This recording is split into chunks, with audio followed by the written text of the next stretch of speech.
ഞാൻ മനസ്സിലാക്കിയെടുത്തോളം കോൺഗ്രസിൽ ഇതുവരെ സ്ഥാനാർത്ഥി നിർണയത്തിൻ്റെ കാര്യത്തിൽ ഒരു തർക്കം ഉണ്ടായിട്ടില്ല.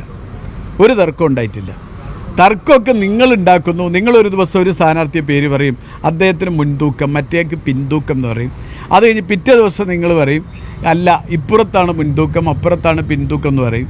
ഇത് നിങ്ങളുണ്ടാക്കിയ ചർച്ചയാണ്. നിങ്ങൾ എന്നിട്ട് ആ സാധനം എടുത്തിട്ട് ബൈറ്റ് എടുത്തിട്ട് സോഷ്യൽ മീഡിയയിലിടും, സോഷ്യൽ മീഡിയ അത് ചർച്ച ചെയ്യും.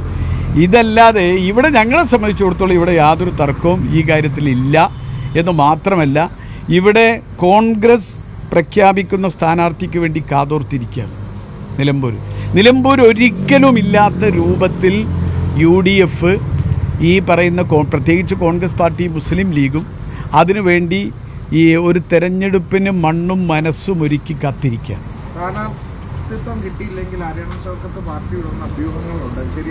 ഈ അഭ്യൂഹങ്ങൾ ആരാ ഉണ്ടാക്കിയത്?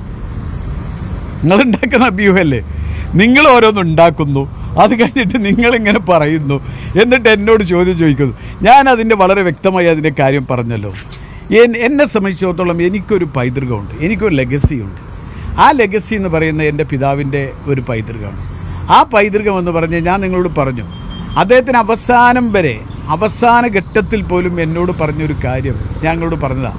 ബേബി മെമ്മോറിയൽ ഹോസ്പിറ്റലിൽ വെച്ച് അദ്ദേഹം എന്നോട് പറഞ്ഞത്, എടാ കോൺഗ്രസിൻ്റെ പതാക പുതപ്പിക്കാൻ മറക്കരുത് കേട്ടോ എന്നാണ് എന്നോട് പറഞ്ഞത്. അങ്ങനത്തെ ഒരു പിതാവിൻ്റെ മകനാണ് ഞാൻ.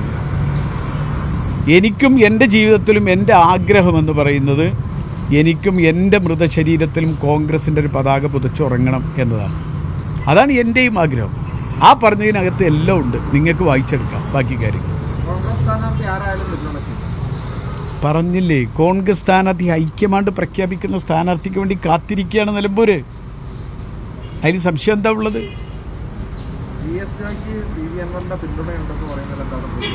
അല്ലാതൊക്കെ നിങ്ങൾ പറയുന്നു, എന്നിട്ട് എന്നോട് ചോദ്യം ചോദിച്ചാൽ ഞാനെന്താ പറയുക? പിന്തുണയുടെ കാര്യം, പിന്തുണ ഇല്ലാത്ത കാര്യമൊക്കെ അതൊക്കെ പാർട്ടി നേതൃത്വമാണ് തീരുമാനിക്കേണ്ടത്. അതായത് PV അൻവറിനോട് ചർച്ച ചെയ്യുന്നത് ഞാനല്ല, PV അൻവറിനോട് ചർച്ച ചെയ്യുന്നത് എൻ്റെ പാർട്ടിയാണ്, അല്ലെങ്കിൽ എൻ്റെ നേതൃത്വമാണ്. ആ നേതൃത്വം അത് ചർച്ച ചെയ്ത് നേതൃത്വം യുക്തമായൊരു തീരുമാനമെടുക്കും. നേതൃത്വത്തിനൊരു കാര്യം ഒരു തീരുമാനമെടുക്കണമെങ്കിൽ പല കാര്യങ്ങളും നോക്കേണ്ടി വരും. അത് നോക്കി നേതൃത്വം തീരുമാനിക്കും. അതിലത്രയേ ഉള്ളൂ. തെരഞ്ഞെടുപ്പ് പ്രഖ്യാപനം വന്ന അന്ന് സ്ഥാനാർത്ഥി പ്രഖ്യാപനം ഉണ്ടാവും, ഒറ്റക്കെട്ടായ പ്രവർത്തനം ഉണ്ടാവും. ഓക്കെ.